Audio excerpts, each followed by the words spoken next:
Oh boy, it's been a while since I did a video like this. I'm not sure what channel I'm going to put it on. I mean,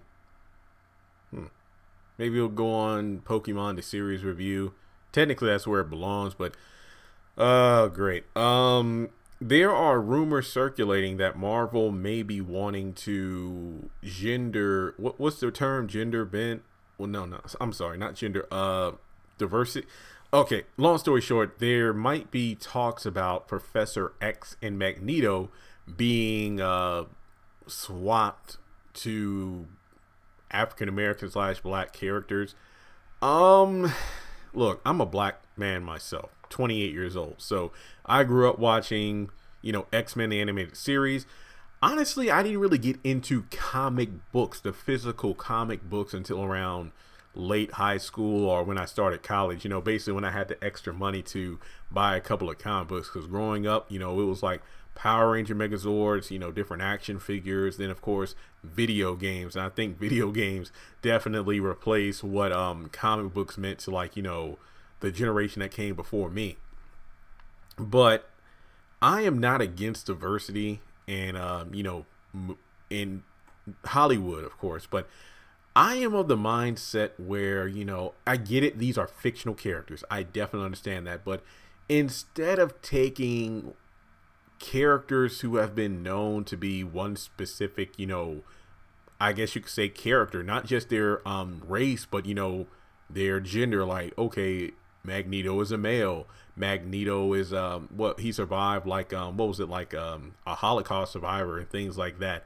So we know that he isn't specifically supposed to be black, and he's not exactly like, the basic Caucasian. He's someone of a different ethnicity, but he just happens to look, well, white.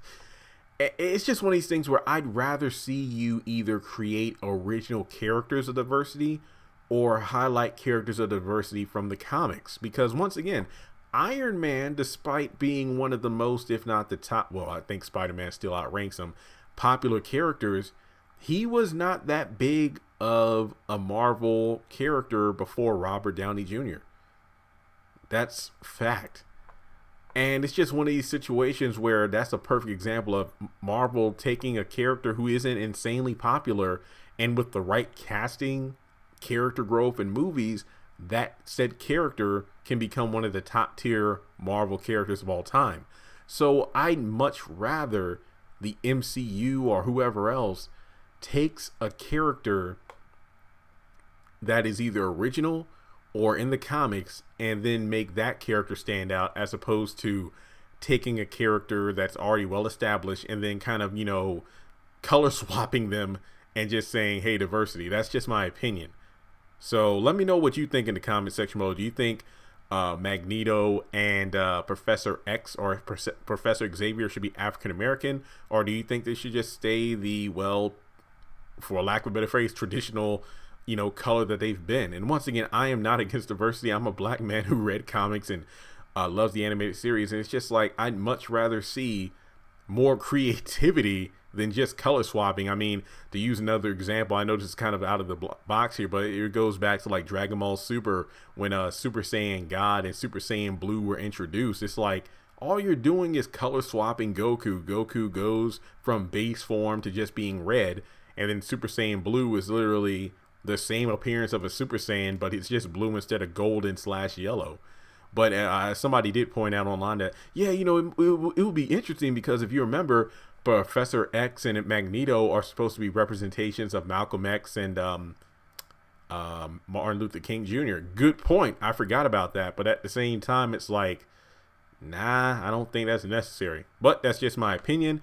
I just think that I'm very fearful of the future of the MCU, because they've said many times that they're really pushing for diversity in the next, and I think they're no longer saying, there'll be phases, but let's just say the next chapter of the MCU. And I am not against diversity, but my thing is, when you're forcing it down our throats, like, again, give us original characters. Like, I'm not against it's all about being comic. I know that not everything is going to be specifically accurate to the comic books, but if these characters are kind of portrayed to how they are in the comics, like, hey, here's an Asian character, here's a gay character from the comic books, here's a woman who's, super powerful, here's a black character, then I don't care. You're being true to you're being true to the source material. I feel like being true to the source material is better than forcing diversity. That's my opinion. So let me know your thoughts in the comment section below. Subscribe if you haven't done so already. Dislike the video. I honestly don't care. It's my honest opinion, and I'll talk to you soon. Congratulations on making it to the end of this video. If you like what you just saw, make sure to hit the thumbs up button, or if you have anything you would like to add to the video, make sure to leave your thoughts in the comment section below. If you want to keep up with me on social media, go to the description box. All of my links for social media are right there. Also, if you feel like you would like to donate to the channel, make sure to click on the link to PayPal. Any amount helps. $1, $5, $20. As a full-time YouTuber, any support from my fans really does mean a lot to me. Finally, make sure to hit the subscribe button as well as the bell notification icon. That way you're kept up to date on any new content I post to the channel. Once again, thank you so much for tuning in, and I'll talk to you in the next video.